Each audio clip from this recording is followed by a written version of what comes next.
Grace and I, we have known each other for a few years. The first time we met face to face, I was literally sitting in the flight. She walked up the aisle and she says, "You're Arun?" I said, "Yes, I am." And she says, "Oh, we're going to the same conference." And that's how we met for the first time. So as evangelists, as developer advocates, pick a name, we all travel around the world. I've done about 40 countries in all these years. So Grace, she'll talk about holistic evangelism. What does it really mean? Let's hear from her. She has traveled 3 continents, 7 countries in 3.5 weeks, and what she really means by holistic evangelism. And let's stand up and give an ovation.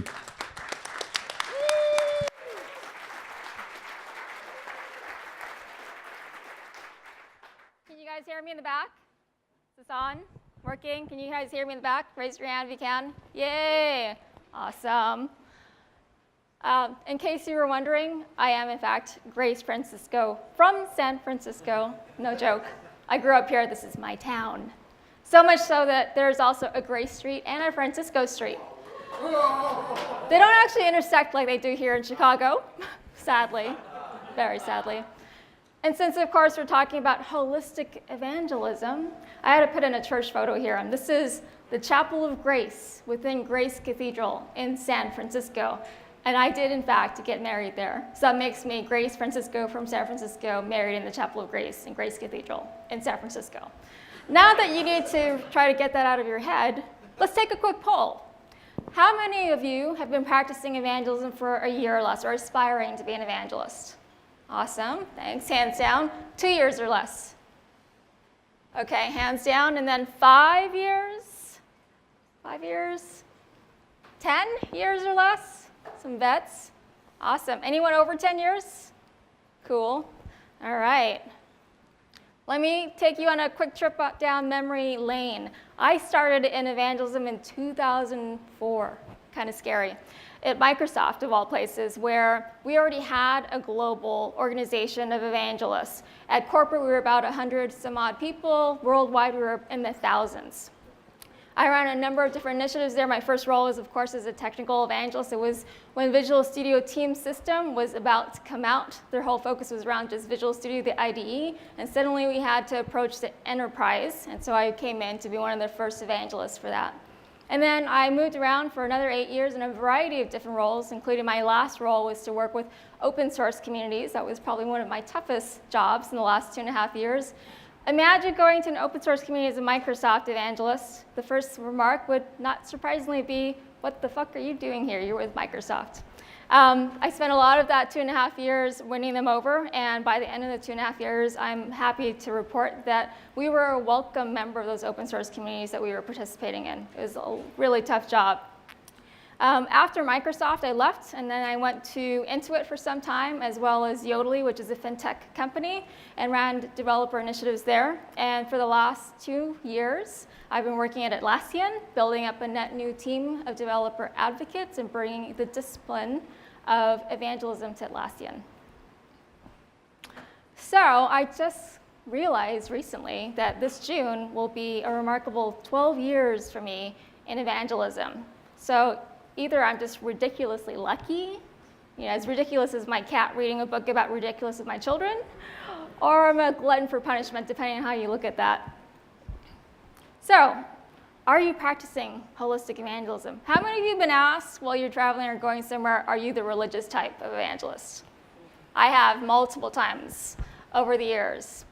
And yet, we actually have quite a lot in common with these religious evangelists. For instance, you can't do your job well as an evangelist if you don't have that passion and conviction of your products and platform that you really and truly believe that is the right solution for your developer community.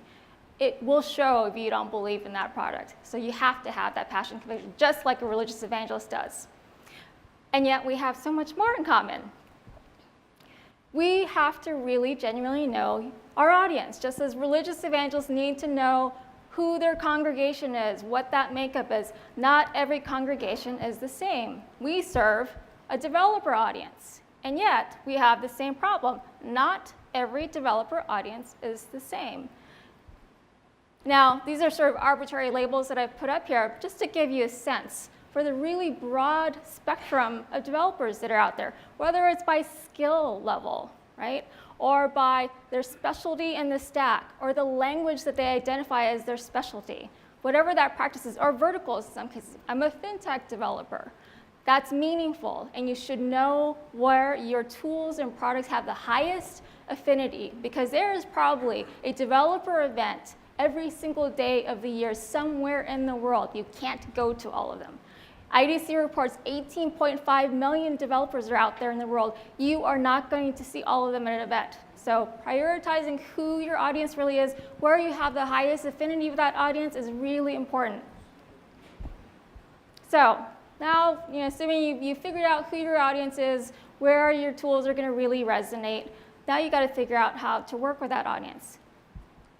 And starting with a point that Adam had early in his, one of his presentation this morning, you have to know, are you offering developers a product, or are you asking them to build on top of your platform? So if you're doing product evangelism, as we do at Atlassian, you really need to understand that you're offering a product that you want to drive adoption. Your goal is all around driving adoption of that product. And with product evangelism, as many of you already probably know, you can't go do product pitches at a conference. You have to pick that technology that is vendor neutral, that will have mass appeal, that you can go and teach and add value to that community. So, as an example, at Atlassian, we don't go around talking about Bitpug at conferences. What we do is we go and talk about Git, advanced Git workflows. How do you really master Git? How do you deal with workflow issues? So that's what we do with product evangelism. And again, back to the point around knowing your audience. We don't go to all the developer events. We pick and choose those events carefully. We prioritize enterprise developers. We have a high affinity with Java developers. So we go to a lot of the big Java conferences. And then we go, thank you, Seb. We go and spend time really writing articles online. That's where you're going to get your scale, right? If you're not prioritizing what you do online and you're thinking about just conferences, you're missing out on reaching those 18.5 million developers, right? It's really important. And then, you really need to ensure that your content is digestible. The digestible content, meaning the skill level of developers that you're working with, you need to make sure it's in the right format, that it's diversified in the format of the content, meaning don't just blog, don't just write articles. You need to think about things like videos, taking advantage of the organic traffic you can get in YouTube. API evangelism. How many of you guys are doing API evangelism? So today, everyone under the sun seems to be offering an API. So much so that it feels like an Oprah Winfrey moment. You get an API, and you get an API, and you get an API. Everybody gets an API, which is fantastic. But now, as you're an evangelist for that particular API, you go to TechCrunch Disrupt, you're competing with a bunch of other people who also have APIs. So how do you get the attention of that particular developer to say, this is the one you want to build with me, right? So the remarkable thing, too, about API evangelism is make sure you go with eyes wide open. When you go do API evangelism, that will mean you're probably going to a bunch of hackathons on the weekends. Kiss your weekends goodbye. 2, you're probably doing developer support for that. You're probably also writing documentation and samples. Somebody's got to do that because there's only so much automation of the API docs that you can do. Someone's got to do that glue documentation for the API.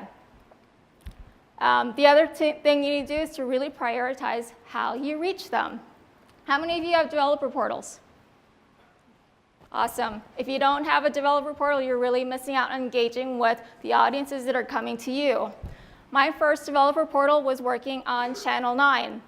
Channel 9 was a developer portal not for the purpose of putting just content and how-tos and tutorials. It was a transparency project. Channel 9 was named from the fact that Channel 9 on an airplane is when you can listen to what's going on that flight so that you know that you're safe, that the plane is operating, that the pilots are awake and doing their job. It's about transparency. And in a day and age when you're at Microsoft and you've earned the reputation with developer communities as the evil empire, you need to work at scale to build the relationships again with those developer communities. And just a quick remark here, history of evangelism. I've heard too many times recently that Robert Scoble was the first evangelist. Love that guy, but he sat across from me in Building 18, and he was part of this charter team. But he was on a floor full of 100 some odd evangelists at that time. Second portal here, learning lesson here. I walked into Yodely, that portal that they had at that time. You had to register a long form, log in. You got 3 large PDFs that could not get you from one end to another of actually using the API and building anything. So, I walked into this situation where clearly developers could not get anything done. They would wait for weeks, sometimes months, to get access to the API. In that case, your focus is to go and advocate for those developers internally. You go and herd the cats and get what you need to get done to ensure that they can, in fact, even at a 3-month scale, build something using your API. Get that sandbox done. This required going to Bangalore for me and evangelizing to a bunch of engineers, ops people, security people, why we needed to make this self-serve. They had been so used to working with the banks that they had no idea that we were trying to make this a self-serve portal for developers broadly. And so that 3-month time frame was about getting engagement and excitement internally so that we could support what our developers really needed externally. That resulted in a 10-fold reduction of people onboarding as well as actually buying the API. And scaling through your fan base. Just as religious evangelists scale through their congregation, they pick the people that are real believers of their products, of their religion, we too have to scale through our fan base. Star Wars, great example. Star Wars Celebration 2015, there was 45,000 people, 40 years later after the first movie, 45,000 people going to this celebration. They started lining up 28 hours before this event. Crazy fans coming in costume and celebrating this. And what was remarkable for me when I started at Atlassian, when I started going to events, is we would get people coming to our booths. By the way, we have no sales force at Atlassian, in case you've never heard that. We would get people coming to our booths. They have no official, they don't have any ongoing relationship managers for them. They would come to our booth saying, I love your products. I love what you guys stand for. I just want to stop by and say hi. And what we were also seeing was that people would actually create content. They would tweet. We had crazy fans of Atlassian that we weren't doing anything with. It was such a huge opportunity for us. We had fans, in 3-piece suits that would put on our Angry Nerds shirts at conferences. And we started a program last year to harness that fan power of our congregation, of our biggest fans. And they would write blog posts. They would help us promote our launches. They would go out and actually do presentations all about Atlassian. So if you're not taking advantage of that scale and throughput through your fans, you're really missing out. So just to recap, because I'm out of time, know your audience. It's really important you really prioritize who that audience is. Don't go to random developer events. 2, prioritize really how you reach them. Developer portals is one thing. The other point is make sure you go where they are. They're not all going to come to you. You need to make the effort to reach them online as well. And 3, of course, leverage that audience base. Really tap into that congregation pool and make sure that they're helping to enable their evangelism for you. And that's it. Thank you.